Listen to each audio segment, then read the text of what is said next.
بسم اللہ الرحمن الرحیم۔ السلام علیکم ورحمۃ اللہ وبرکاتہ۔ ناظرین، ایک مردہ شفیع صبح مدینہ آئے، دیکھا کہ ایک شخص کے گرد بھیڑ لگی ہوئی ہے۔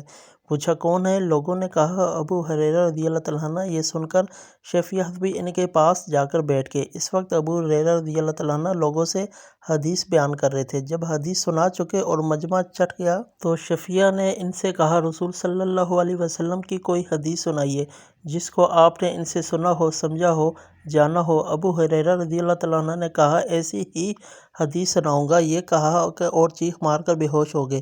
تھوڑی دیر کے بعد ہوش آئے تو کہا میں تم سے ایک ایسی حدیث بیان کروں گا جو آپ نے اس گھر میں بیان فرمائی تھی، اور اس وقت میرے اور آپ صلی اللہ علیہ وسلم کے سوا کوئی تیسرا شخص نہ تھا۔ اتنا کہہ کر زور سے چلائے اور پھر بے ہوش ہو گئے۔ افاقہ ہوا تو منہ پر ہاتھ پھیر کر کہا میں تم سے ایسی حدیث بیان کروں گا جو رسول صلی اللہ علیہ وسلم نے اس گھر میں بیان فرمائی تھی، اور وہاں میرے اور آپ کے سوا کوئی شخص نہ تھا۔ یہ کہا اور پھر چیخ مار کر غش کھا کر منہ کے بل گر پڑے۔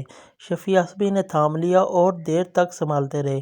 ہوش آیا تو کہا رسول صلی اللہ علیہ وسلم نے فرمایا تھا کہ قیامت کے دن جب خدا بندہ کے فیصلے کے لیے اترے گا تو سب سے پہلے 3 آدمی طلب کیے جائیں گے، عالم قرآن راہ خدا میں شہید ہونے والا اور دولت مند۔ پھر خدا عالم سے پوچھے گا کیا میں نے تجھ کو قرآن کی تعلیم نہیں دی؟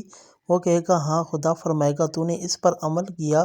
وہ کہے گا میں رات دن اس کی تلاوت کرتا تھا۔ خدا فرمائے گا تو جھوٹا ہے، تو اس لیے تلاوت کرتا تھا کہ لوگ تجھ کو قاری کا خطاب دیں، چنانچہ خطاب دیا گیا۔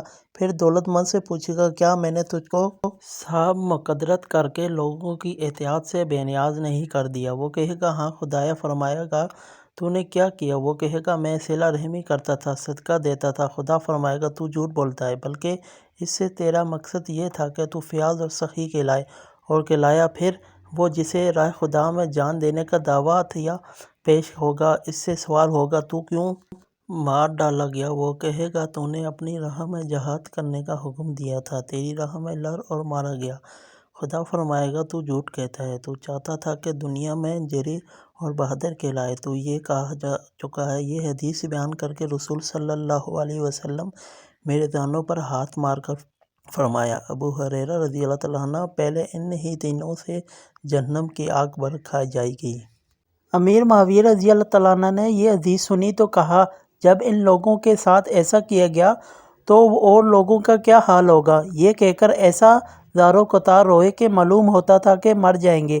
جب ذرا سنبھلے تو منہ پر ہاتھ پھیر کر فرمایا خدا اور اس کے رسول صلی اللہ علیہ وسلم نے سچ فرمایا ہے کہ جو شخص دنیا اور اس کے ساز و سامان کو چاہتا ہے، ہم اس کے اعمال کا بدلہ دنیا میں ہی دے دیتے ہیں اور اس میں اس کا کچھ نقصان نہیں ہوتا، لیکن آخرت میں ان کا حصہ آگ کے سوا کچھ نہیں رہ جاتا، اور انہوں نے جو کچھ کیا تھا وہ برباد ہو جاتا ہے، اور جو کام کیے تھے وہ بیکار ہو جاتے ہیں۔